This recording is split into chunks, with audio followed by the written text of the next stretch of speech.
কৃষকের আবার ঈদ আনন্দ।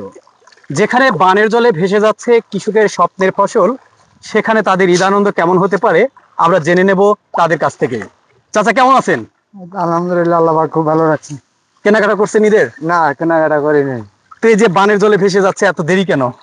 দেরি, পানি হঠাৎ করে চলে এসে।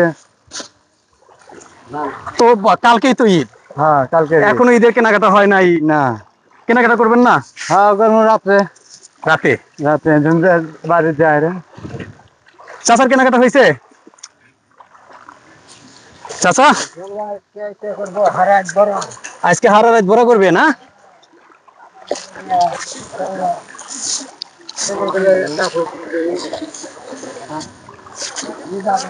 সারা দেশ যখন ঈদের আনন্দে ভাসছে, ঠিক তখনই কর্মচঞ্চল হয়ে পড়েছেন চর অঞ্চলের যে চাষা ভাইয়েরা আছেন তারা। তাদের স্বপ্নের ফসলগুলো এভাবেই ভেসে যাচ্ছে বানের জলে।